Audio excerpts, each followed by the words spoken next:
Hey, how's it going, man? Hey. I'm just trying to. This is my first time like joint thing, so I'm trying to position the camera in the right way. Sure. I feel. Yeah, you have everything set up here. How you doing, man? Good. How you been? I've been doing good. It's been a really long month. It feels like I'm right now. I'm in the process of moving, so I like this angle so no one can see Yeah. how horrible my house looks right now. But I'm happy. I'm pretty happy. Yeah, that's good. It's like everything. It's just every month feels like it drags on longer and longer. It's like we're just trying to get to the end. I thought that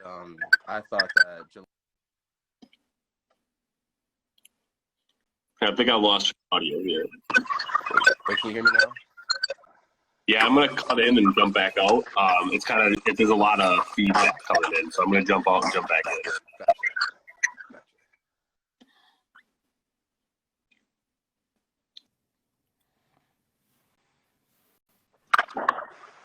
All right, I think this should be good. But yeah, so I wanted to talk first. So I saw this, and I was wondering if this is really true. But your name is just James backwards. Is that the real truth to that name? Yep. My great grandfather. His name was James. He's dead, obviously. And he's like the patriarch of our family, and they wanted me to be like, I guess, another James. But I don't know who it was in my family who didn't like that idea, but it was like a big deal, and I guess the compromise was just switching it backwards. And then when I was growing up, I had to realize that my name was James backwards. And then when people try to spell my name or say my name, I was like, all right, it's James backwards. This is how it's pronounced. But yep, that was on purpose. That's the real truth. Wait, I'm gonna take a shot. So the other thing I want to jump right into is, with Miniox, it's a large platform. I mean, a lot of people see the interviews, a lot of people see the media side of it. But you're kind of jumping into other verses now. We're trying to do videography. You're also trying to do. I think you did a little bit with StatCut, right? Staring at the Universe. Yep. So do you find yourself, when you have a lot of these different lanes to go into, that one kind of sticks out to you that you're trying to dive into a little more? Visuals, definitely. I like the interview aspects.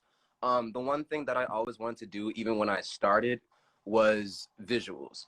Because I remember the reason why I even wanted to do Miniox was back in college around like 2016, and at the time we had Tidal blowing up, we had Apple Music blowing up, Spotify, and then they started doing like their exclusive content kind of thing. And I was sitting there thinking of what career I wanted after college, because I wasn't really passionate about anything. I was an artist myself, like in terms of like writing, like I wrote short stories and songs sometimes, but like I didn't really have a real direction. And I grew up a theater kid in north side of Minneapolis, and was taught over at the Capri Theater over on Broadway over north. And I wanted to like bring that full circle and be like, okay, well, I'm in love with music. I'm in love with hip hop. I'm not necessarily a great rapper, but I think that I had at the time a very amazing eye for making live performances more theatrical. That's the one thing that I really wanted to do. What was your question? Just whether you wanted to jump in and explore something a little bit more. Yeah. So it was always supposed to be like live entertainment mixed in with visuals, and I wanted to like shoot the shows live so that people get to decide whether they wanted to attend physically or watch it at home. I wanted to figure out a way where people could like pay a subscription even for that live performance at home. So like I was like heavily inspired by Tidal, heavily inspired by Apple Music, but I was like, well, I'm not any of these corporations. I don't know how. So like when COVID happened this year, because this year was supposed to be like a huge year for me, I had all these shows planned out. I had a huge show that I was going to do at the Caboose for Juneteenth with the Lioness and B. Crack and some other Vinny Crooks, and there were some other people who I was talking to who were going to show up as a surprise guest. It was going to be massive, like, and then COVID happened. So and so in the midst of COVID, I decided to just learn something else because live entertainment shows, the physical show is my thing. Like that's what I'm mostly talented at doing, is crafting these just very high octane local shows. But yeah, so I just started to like dive into visuality. I started figuring out what these Sony cameras were. I have no idea anything about this world or anything like that. I just recently bought a Sony A6500. I'm about to get a Sigma lens. I had to learn what a lens was. I didn't know that. I thought the camera came with the lens. I'm like, what? There's the lens, and there's the microphone, and then there's the body, and then there's this. I'm like, what the hell is this? But before this year, I always like outsourced the videography. I paid people to come in to Minneox and take pictures and to do the videography and stuff like that. So now I'm seeing how challenging it really is to like perfect it, and I have so much respect for it. Now. Absolutely, and so it is just you over at Minneox, right? Yep. Right now it's a one-person band. I do there's sometimes with projects that I may have, I don't know, people that I bounce ideas off of and people who may help out with some aspects, but the overall bulk of it is, I do it completely by myself. Okay. And I want to talk a little bit about your future projects. There's a lot of new venues that are popping up. I know you had talked about wanting to be in that venue scene a little bit more. So what can you tell me a little bit about what you're hoping that Minneox kind of progresses into as well? Well, I mean, I want to be careful when I say this, but so I'm born and raised I was born and raised in Minneapolis, but recently when I started doing the Minneox thing and I came into the scene, it seemed like there were,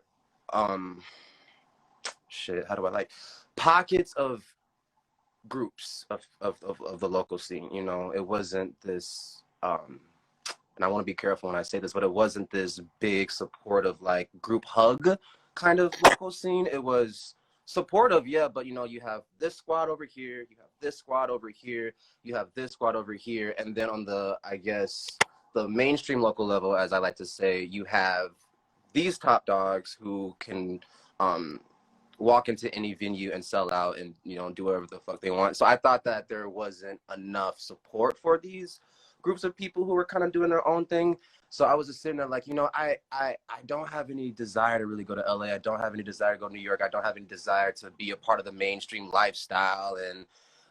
So I was like, what's equally cool? Like, I like the local lifestyle. I want to stay in Minneapolis. I like the after parties. I liked the, the alleyways of freestyles. And I liked I liked that grit and that ruggedness. And, still forgetting I feel like I'm talking in circles. But yeah, so I wanted to start it because I just didn't see an entity really just riding hard just for local music in general. Like, yeah, you have these groups who ride hard for their squad and what they do, which is dope, like support to the squads.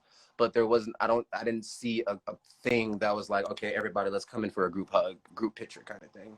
So that's why I wanted to just figure out how I could do that. So what I see for the future, what I want for Minneox is to just be this massive staple for local artists, so that local artists don't have to say to themselves, well, in order for me to be on, I have to be on Billboard. In order for me to be on, I have to be at these after parties on, in the freaking, clubs downtown, the VIP section. The word local doesn't have to be an embarrassing thing. You could be here and still sell out arenas. You can be here and still make a living. And that's pretty much what I want to do. Yeah, I agree with it. And also, you kind of touched on it with the talking about little pockets, but I wanted to bring this together because,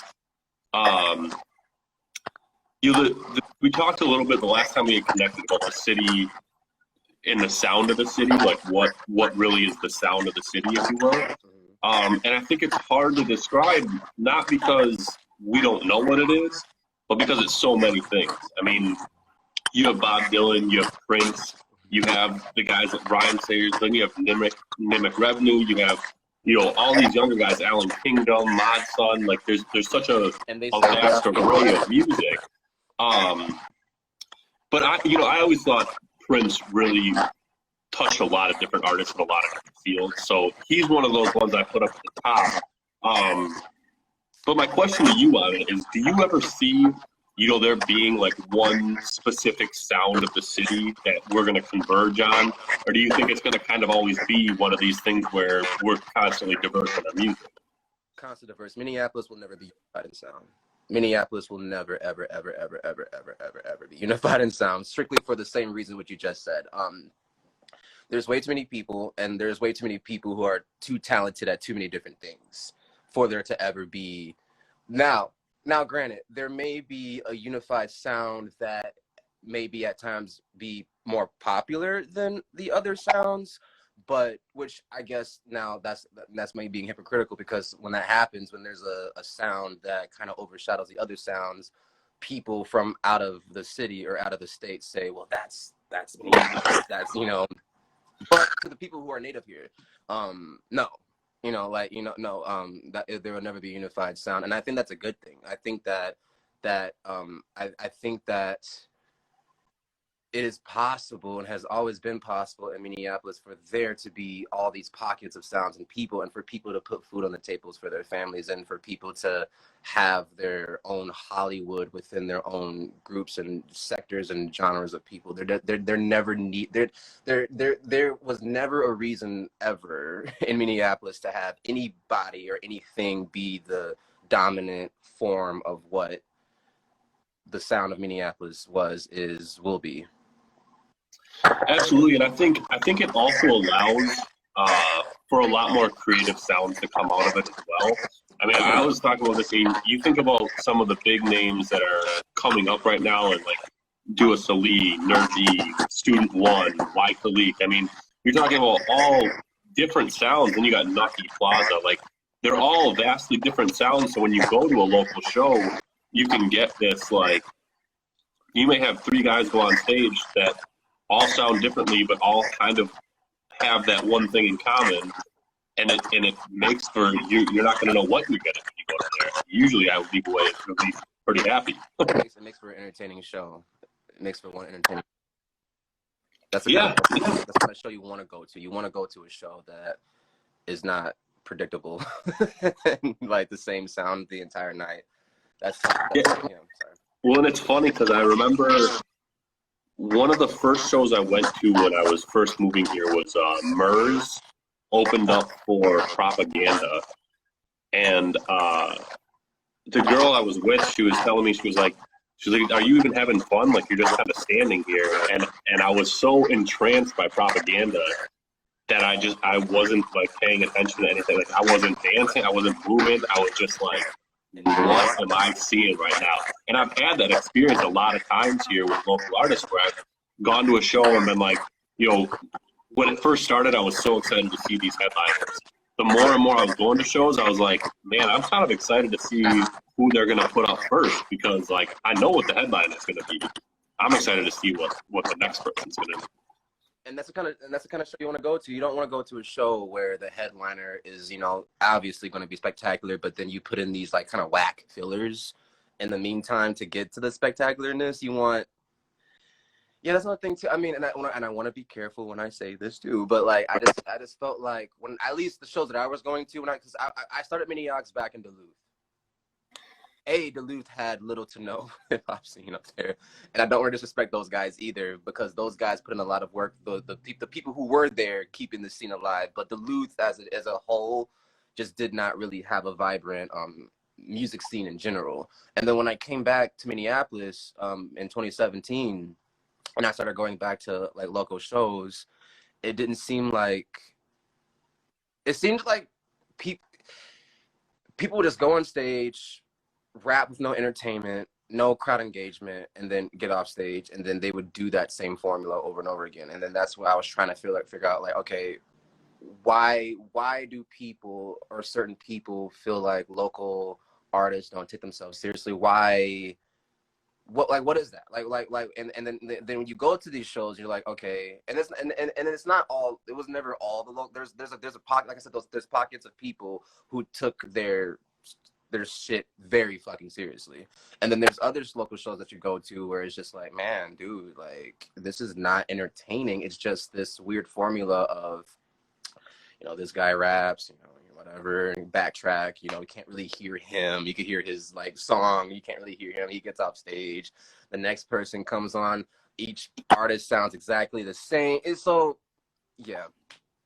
Yeah, I think it's a lot of what you're doing the music for as well. I mean, if you're doing it for an ego trip where you can just get up there and like people can see you on stage, that tends to be what you end up seeing in those scenarios. People that get up there, I'm gonna just vibe around with my friends for a little while, then I'm gonna go off stage, my other friend's gonna come on. Versus the people that you see are really taking their time to hone their craft, do this. That's what you see come out on the stage as well.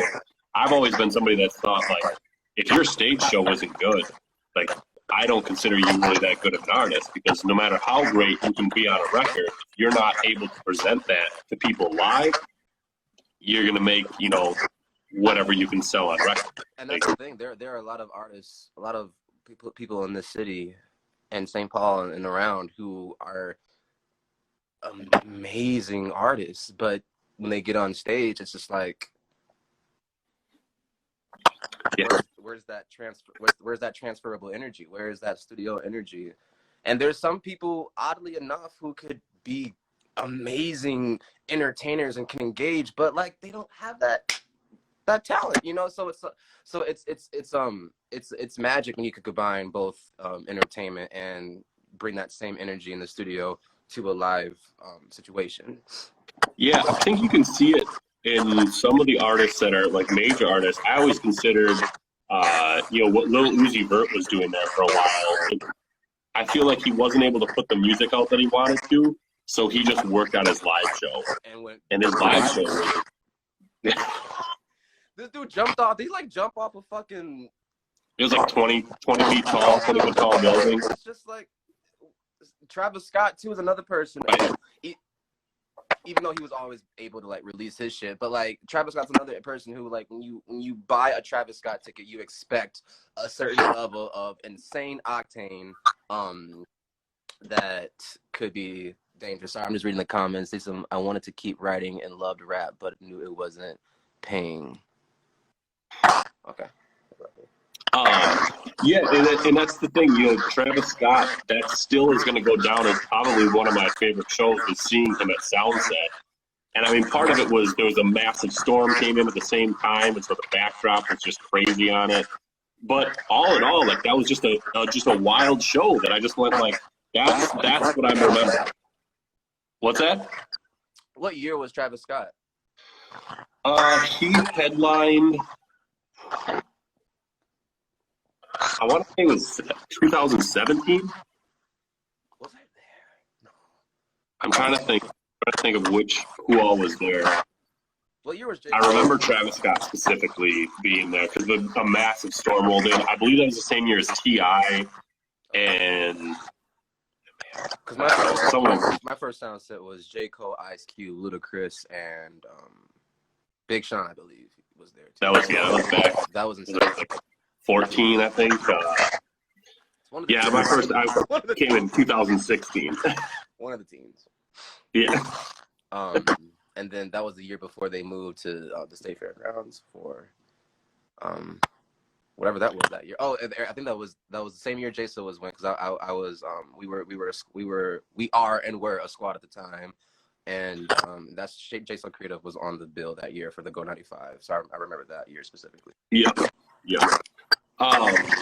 So you know what I want to jump into now is just our quarantines questions. This is the the big part of this show. This is the whole thing we're doing here. I'm ready. So the first question I have for you is, which artist is heavily on your playlist right now? Woo! I like that question. I love that question. I'm listening to a lot of DaBaby. he's just always on my play. Like, I don't know, the baby just has that kind of just fun vibe music. You know, we wake up, you want to feel motivated. Who else is on my playlist right now? I always will listen to Kendrick. You know, especially during this political climate, and I don't always like revisiting him when it's just a political climate kind of thing. Like, I should just go to his music because he's the GOAT to me personally right now. But you know, I've been listening to a lot of Kendrick with all the, you know, Black Lives Matter upheaval and just trying to like get my spirit right with that. Nipsey, Jay-Z. I'm really weird. Like I try to get into the new guys. The Baby's a new guy. Roddy Ricch I fuck with. The Baby I fuck with. But there's not many new guys who are really, if anything, not to make it like a, you know, men versus women, but if I am to listen to a lot of newbies today, it's women I'm really listening to. Like, you know, Rico Nasty, Megan Thee Stallion, Nitty Scott. you know, I'm listening to them most, you know, if it's like some new shit, but yeah. Yeah, it's surprising. I guess I shouldn't even say surprising, but the amount of talented women I'm seeing come up, not even just in Minnesota, but nationwide right now with, you know, artists like Sarah, Nitty Scott. I'm trying to think of what her name is. I'm gonna get back to it, but I'm it's like Final Form is one of her songs, Energy is one of her songs. I can't remember what it was, but yeah, there's just a ton coming up, and I find myself really just realizing how much music I've missed out on just because you get pushed so many artists at you that when you start looking at music, you find so much more than you find so much more, especially in the day and age in 2020. Even not even just 2020, like honestly, like I would say back in like for me, what also got me really interested in like this local music shit was just the fact that for instance, me and Jay So went to high school together, right? So back in Destiny Roppers actually went to school with us for 1 year. And then Angelo Bombay was there too. De La Soul has a lot of talent. But back in like 2009, 2010, when we were all in high school, it was laughable to be a local artist. It was laughable to be what they called a SoundCloud artist. It was laughable to do that. And now those people are getting signed. So why I love this new age is because you don't have to go to Billboard anymore to like listen to the hottest rap. You don't have to go to these streaming services and, you know, find the hottest rapper. They're on SoundCloud. Like sometimes I'll just let SoundCloud play in the background because it goes through its own little playlist thing. And then you just be like, oh my, whoa, who the fuck is this? And then it'll literally be some person from Kansas City with only 500 followers. But because technology is so accessible, it sounds straight out the studio quality, like professional studio quality, like a Cardi B or a T.I. So you're not even thinking it's a local artist from Kansas City. You're like, yo, motherfucker is going off right now. Like, who is this guy? And it's just like, so I don't know. The fact that technology has bridged all that, and technology has also eliminated that idea of, oh, you're going to be a SoundCloud rapper. It's like, yeah, motherfucker, I'm going to be a SoundCloud rapper. Watch my professional quality sound top fucking notch. So that's why I love it. Like, and that's one of the reasons why I didn't want to move away from Minneapolis and like try out. Because at first when I was in college, I'm like, oh, I should be like an A&R and like a fucking, you know, Apple Music executive and bring in the big bucks. But now it's just like there's really no need, you know, and working, you know, with people in Minneapolis, you know, we're working with First Avenue and working with all these other venues, you just start to like look around you, and not even just hip hop, but different genres like indie rock music here in Minneapolis, R&B music here in Minneapolis. You start to look around and you start to see the money that it makes. You're just like, for me personally, it's like there's no fucking reason for LA.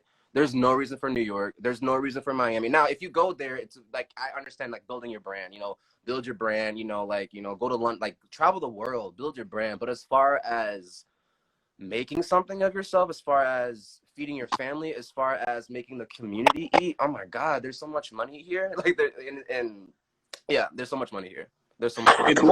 It's one of those things, definitely, when you look at like, a lot of people go, I have to get to LA to make myself big, and then I'll come back to the city when I'm massive. But if you don't make it to that massive level, a lot of people just aren't coming back, and they're just stuck trying to make it out there where everybody's trying to make it. But if you come back and you're building with your community, I think this is one of those big things. This is one of the reasons I love Killer Mike, is he's so hard for Atlanta and for people staying within their community and building within their community. It's one of the things I wish we saw more of nationwide, just people building up their communities rather than going, I have to get to one of these distinct cities in order to make that, big money.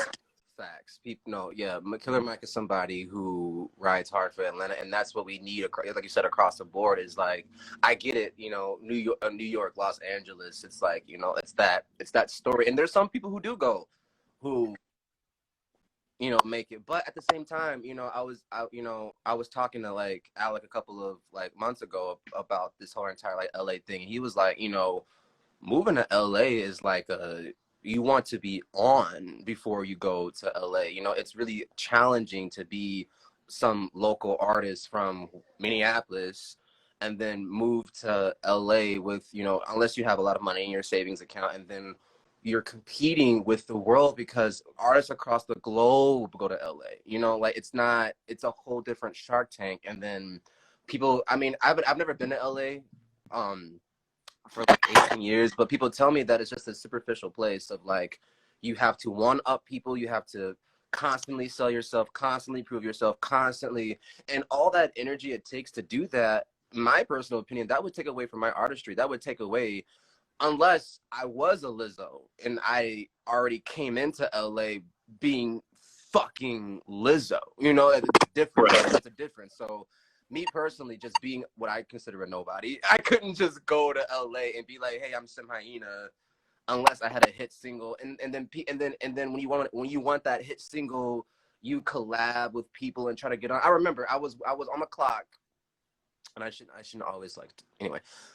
I was on the clock. I was on the clock at a local show that I was working in Minneapolis. And this one guy, he was hanging out with another prominent local artist in Minneapolis, not going to say names, but he came up to me and he started talking to me, and he just was drunk, but he was just, just going off. And then he pulled out a picture.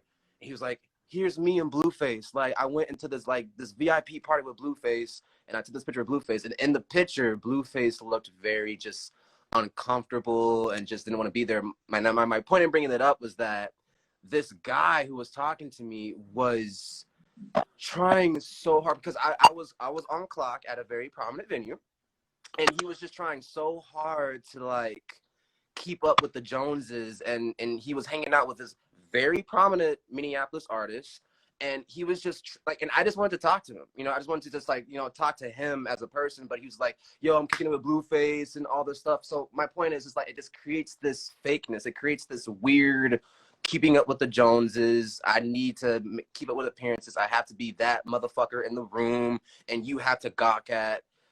It's just, I don't.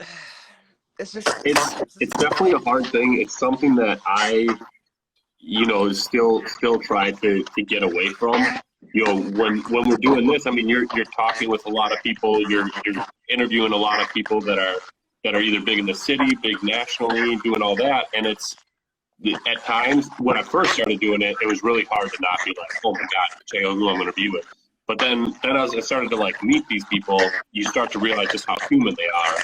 And I think that's when better conversation comes out as well, is when you're treating people like people that you just want to talk to. Like, I'm not going to talk to some of these artists because, oh my God, I really want to, I want to be seen talking to this person. Now it's like, yeah, I heard this song. I really like what you're doing. I want to talk to you, and I want to talk to you about more than just music. Like, I want to talk to you about, what you're doing in quarantine. and then when the friendship is first, in my personal experience, when the friendship is first, or at least that admiration is combined with that initial friendship, it becomes more fun to stand the people that you're around. Like, there's so many artists that I've worked with initially, and they have fostered into friendships later, and now I can sit back and be like, oh my God, I know these people, and not because they are who they are, but because I know them as a person. I just happen to admire their work ethic and their artistry, like Exactly. Student One, Troy Left, just to name a few. These are people who are friends and people who are just amazing artists. So I don't have to, and you know, if and when they become famous, which they will, it's not gonna be a, oh, I was, you know, hanging out with these motherfuckers back in, you know, blah blah blah. It's like, who gives a shit? You know, like you know, it's like, oh, these are people, and like when you hang out with these local stars, because these are local stars. Like if you some of these local artists, you know, when they go to Mall of America and they go to certain places, they're getting followed and shit. Like, you know, that's why I love Minneapolis. Like it is LA in a way. But like, you can still admire that lifestyle because it is an addicting lifestyle. Don't get it twisted. Like certain venues and certain people and certain money and like, yeah, so I can see why somebody would be like, hey, look at this picture. I'm posed with so and so. But when you kind of like get past that Hollywoodness, that whatever that is, it's just people. It's just people, and these people do real things, do fucked up shit, and you know, right. You know, so right. These are real people. These are real people. Yeah, so I want to jump into the next question. So, you know, being forced into quarantine, it kind of pushes us to be by ourselves a lot more. And I notice when I'm by myself for a long period of time, I tend to do a lot of weird shit. You know, like I make weird faces. I'll catch myself laying really weird sometimes. So what's one thing that you caught yourself during quarantine and then like, man, what am I doing right now? Stretching. I became oddly addicted to stretching. Like, I would just wake up and not to be weird, it would feel so fucking good. Like I would just like wake up, my body would feel like just so tensed up, and I would just do the weirdest stretches because the part of my body that was giving me pain, I would try to like stretch that part out. So I would just wake up and just do these weird stretches all throughout quarantine and try to learn how to meditate. And so that's, yeah, during COVID, that has been one weird thing that I've just been constantly doing. Like you'll just catch me when I'm laying down, I'll just put my leg in the air and try to see if it can hit my head, and like I'll put my arms behind my back and try to see how far I can go down my back. And yeah, I don't know, that's one of the weird things I've been doing during COVID. Nice. It's you know, it's interesting when we catch ourselves doing that. It's just the psychology of it. I always think like I catch myself doing something weird, I'm always just like, what am I doing right now? So the other big thing for me, you know, diets have become a big part of people's lives, whether it's early in the year when you're trying to get back into shape or whether, you know, a new fad hits. But, you know, COVID came in March, which was kind of right when people are starting to get their diet into place. And I feel like it just wiped that right off the board. So what's one thing that you've either overeaten or that you can't get enough of during quarantine?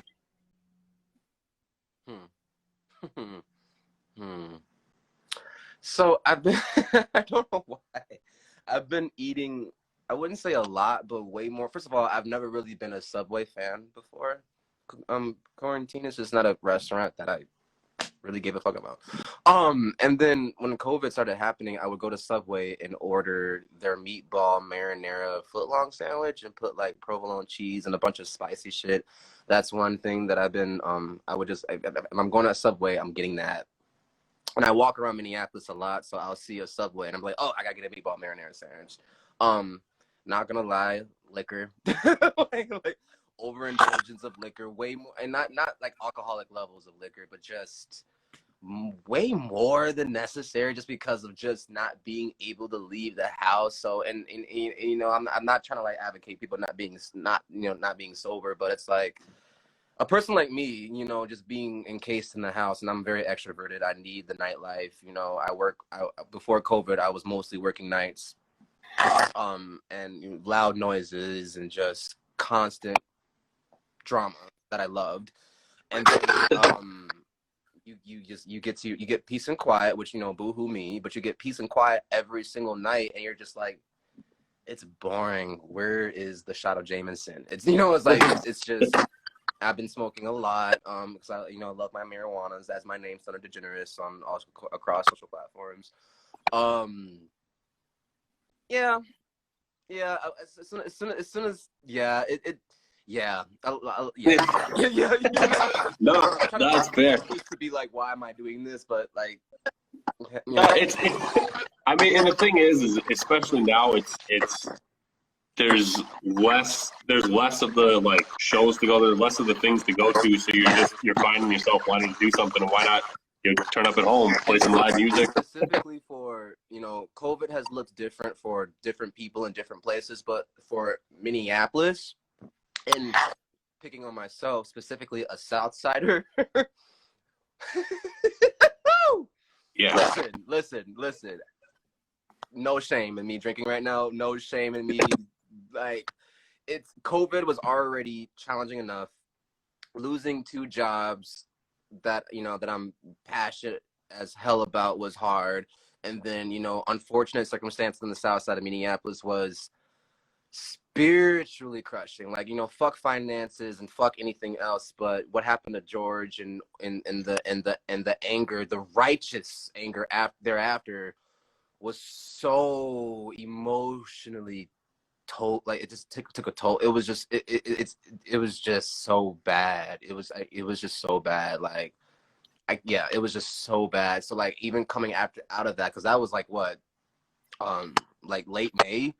Yeah, that was almost 2 months ago. 2 months ago, and that anger and sadness is very much still there. And so, like, so for Minneapolis and Southsiders specifically, and the community that shit affected, and the white supremacy that came up at, like, it was a lot. And then you got white supremacy, you got bad police, and then you got the National Guard. I'm sitting here in my room, and then you see these big ass trucks just roll down your fucking South Side street, and you're just like, dude, like, this is insane. And then, but the most scariest part was not I didn't mean to, like, go on a tangent about that, but, like, the most scariest part about that was the white supremacists that came like that. I'm not afraid of much. Like, I'm not afraid of much.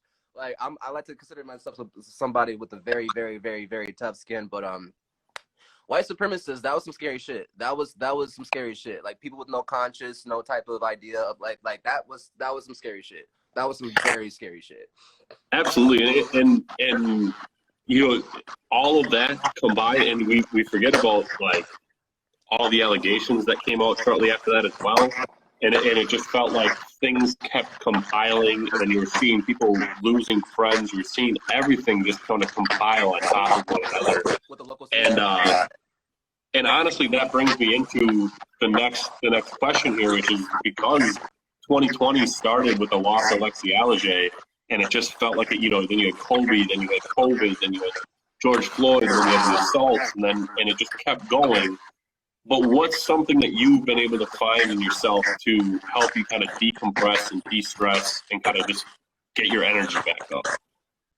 The love of the people in my life, as corny as that sounds, which is not corny at all, but it's I mean, me personally, I get kind of disappointed in myself when I get disappointed in myself when I kind of appreciate those around me more in times of tragedy. I feel like I should be a person who appreciates his friends and family at any time, regardless if things are going bad. But 2020 has been disgustingly hard for everybody. And when that shit, because everybody's going through something. So when you get groups of people who are just very supportive and, like, overly supportive, which is good, and people who you can call at 3 a.m. Like, I've had a lot of 3 a.m. conversations like, yo, I am losing my fucking mind right now. I don't know what's up. I don't know what's down. I don't want to be in this world anymore, quite frankly. Can you talk me off of a ledge here? That's what I've hold on to. And then this drive for the community to be better despite the wickedness that surrounds it. So I've been very proud of the community, like the people. Like, the government is one thing, and we can talk for ages about that, but seeing the South Side, the North Side, St. Paul, all of these areas and communities of people just band together and really focus on, okay, what are the things that we need now?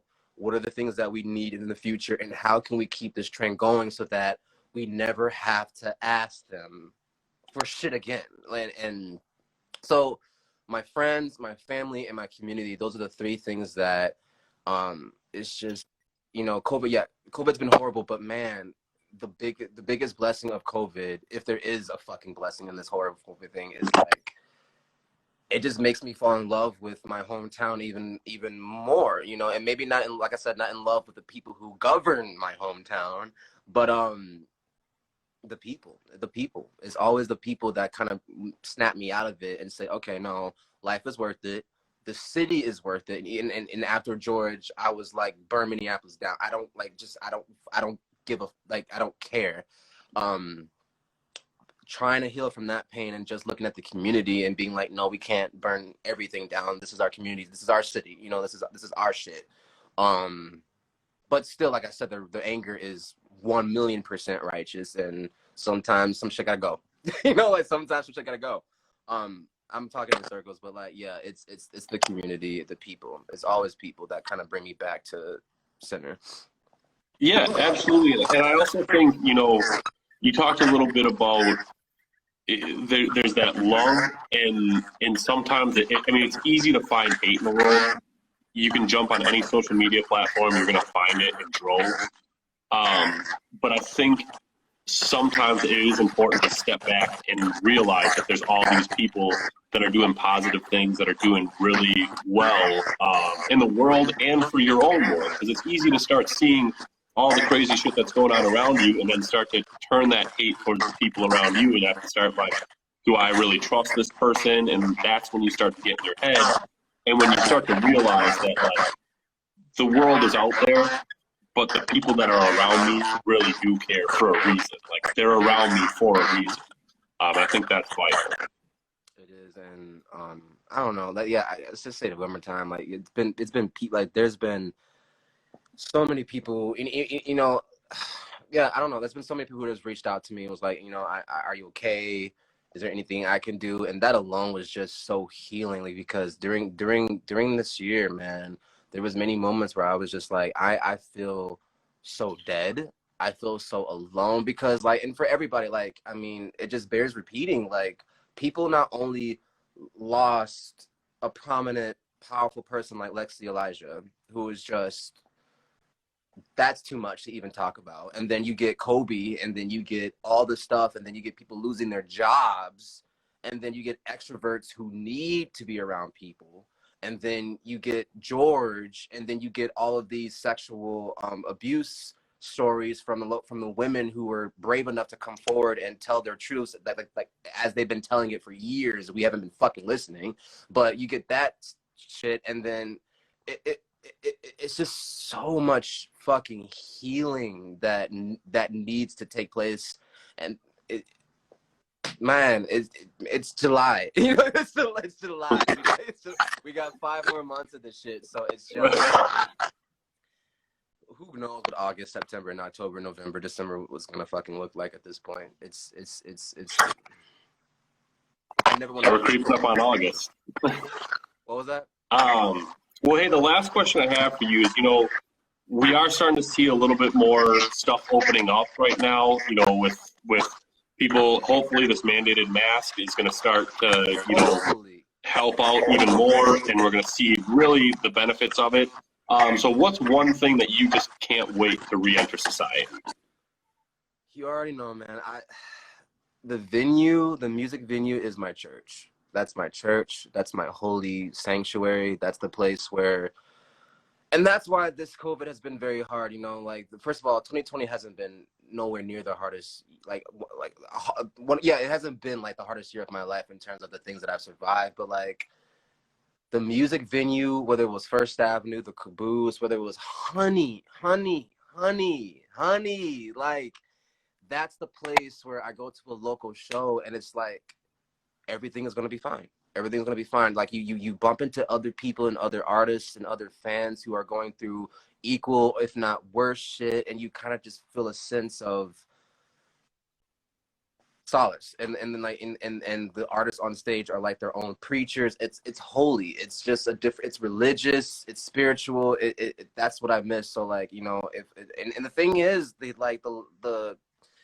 the whole music industry, both local and mainstream, is just in a fucked up position right now. So even if it's safe to be outside, people need to understand that there's a whole other economical leap Ah! So there's a whole other economic leap that needs to happen before people can like pack in thousands of people in a in any kind of venue. And again, so that's what I'm most looking forward to, is because when the physical shows do return, it's going to be fucking insane. It's going to be fucking insane. It's going to be fucking crazy and massive. And I want to be a part of that. And especially for Minneapolis, rising up on almost every other level you can think of. We stood up against the police and this fucking dumbass government. We stood up against these rapists and abusers and power-hungry sons of bitches in the Minneapolis music scene. We're standing up for our community. We're standing up for the Native Americans, and this is their fucking land. We're standing up for housing. We're standing up for food insecurity. We're standing up for so many things. And I think that after this, what I'm looking forward to, the music venues, but also the community saying, not only is enough enough, we've been saying enough is enough for decades, and we're tired of, there's people in this community and beyond who are not interested in the idea of having their kids go through the exact same shit that we're going through. We're not interested in doing that anymore. We're now parents. Well, I'm not. But my peers are parents now. Back, 10 years ago, we were in school being taught racism and shit. And 10 years later, we are now parents, and now we got to teach our kids the same shit. No, we're not going to do that. So I'm looking forward to this. And the thing is, right now, things are, I wouldn't say calm, especially in Portland. Things are not calm at all. Dare I say, they're probably turning up more than we did here in this city. Like, and we turned up in Portland is fucking turning up. So shout out to my people out in Portland, but I'm excited for the aggressive push for people to be like, we are not going to keep having the back and forth conversation of this. And it goes beyond, even though we are in the moment of Black Lives Matter and that needs to be a prominent conversation, it stretches out so much beyond. I want to be careful. Like it permeates a lot of things. There we go. It permeates a lot of things, and it's Black lives, it's LGBT lives, it's Native lives, it's women, it's people who are in poverty. There's so many people who have been fucked over and beaten down by the elite, and I don't want to keep like in EP. I don't know, man. I don't want to like play a blame game, but it's like it needs to be said. Like it gets even our Democratic leaders, and I'm a liberal. I consider myself a liberal, and even now I'm getting very. And it's not like one of those dumb liberals who are like, I'm tired of this shit, so I'm gonna vote for Trump now. That's stupid. And even who does that is just whatever. But it does make you get to a point where it's like, it's obviously fuck Republicans, but now it's fuck Democrats too. Who is there for us?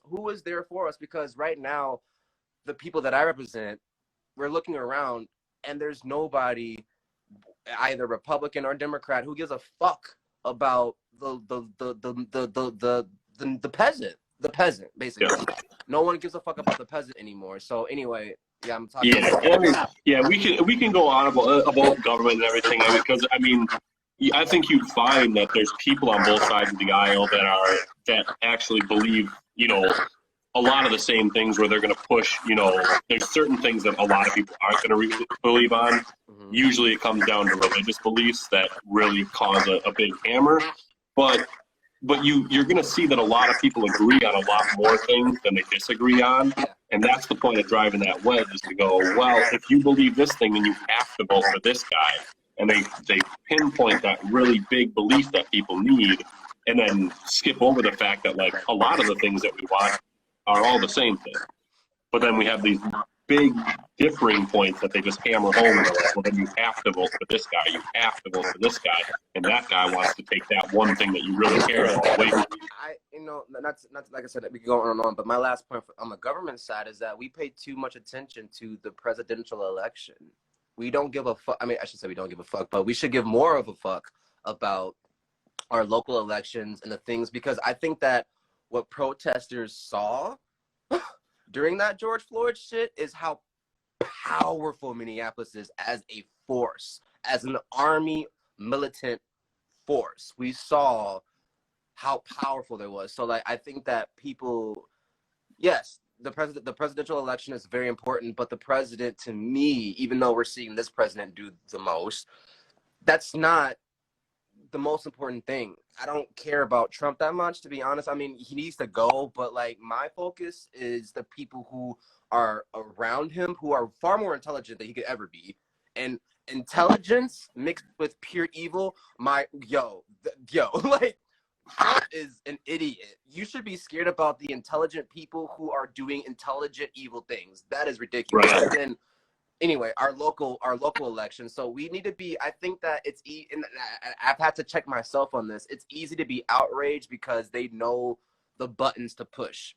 They know that we're sensitive about racism. They know we're sensitive about certain shit. So trying to hone in that emotionality and focus on things that should be more focused on, I think that's when we'll start to see some real change. But everything is like it's like Game of Thrones. It's a real life Game of Thrones situation. It's a real life chess game situation, and I don't know, man. It's a lot to it's a lot to take in.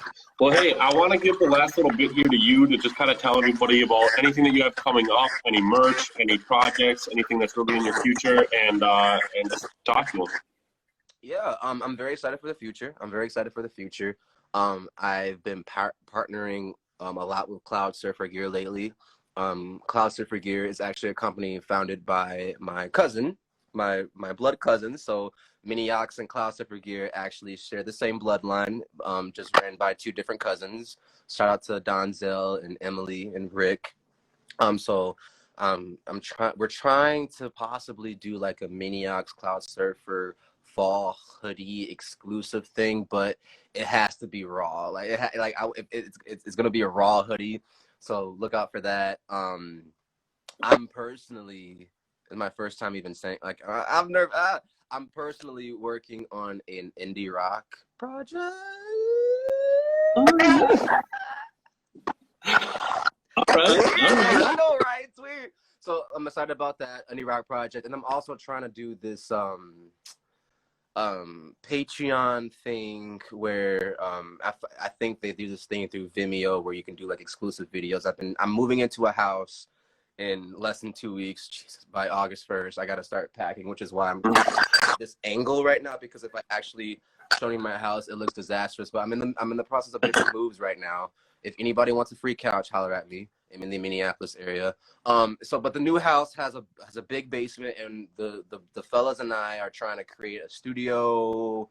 We have a lot of equipment. The studio's already made, but we're trying to like make it a real life professional studio, and also not just a music studio, but a studio set for artists to come and do these exclusive interviews, and kind of like the Wiseman Show, but different because I don't want to steal their swag, because they set the bar for what that shit should look like. So I'm trying to make it more Oprah-esque in a way, more talk showy in a way. They do it more podcast style. I'm trying to do it more talk show Oprah style. So clothes, more exclusive content. Also this Friday, me and Cloud Surfer Gear is filming with JSO and OK Nice. We're trying to start this cypher series. The first video won't be a cypher because it's two artists, so I don't even know what you call that. It's not a cypher. I don't know what you call that. But we're trying to do this series where we collab with local producers across the metro. They send us a beat. We pay a leasing for the beat, and then we send the beat to these artists that we want to collab with.